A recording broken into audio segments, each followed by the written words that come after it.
At para po sa latest sa Bagyong Nando, makakasama po natin si GMA resident meteorologist Nathaniel Cruz. Mang Tani. Vicky, nakataas pa rin ang storm signal number 2 dyan sa Batanes Group of Islands. Habang signal number 1 naman sa Cagayan Province, kasama ang mga isla ng Calayan at Babuyan. Ibinaba na po ng Pag-asa ang signal number 1 sa mga probinsya ng Isabela at Apayao. Huling namataan ng Pag-asa ang sentro ng Bagyong Nando sa layong 160 kilometers dyan sa may silangan ng Basco, Batanes.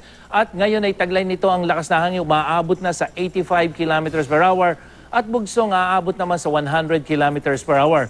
Kumikilos ito pahilaga-hilagang kanluran sa bilis na 15 kilometers per hour. At sa parehong track ng Pag-asa at Weather Central, hindi natatama sa kalupaan ang sentro ng bagyo at inaasahan ding lalabas na ito ng Philippine Area of Responsibility sa Huwebes. Hahatakin pa rin ang bagyong Nando ang hanging habagat bagamat hindi na kalakasan ang idudulot nitong pagulan dahil po sa isang low pressure area na nandito sa may West Philippine Sea na siyang humahatak din sa hanging habagat kaya nahati yung lakas ng hanging habagat na dapat ay nararamdaman dito sa Luzon.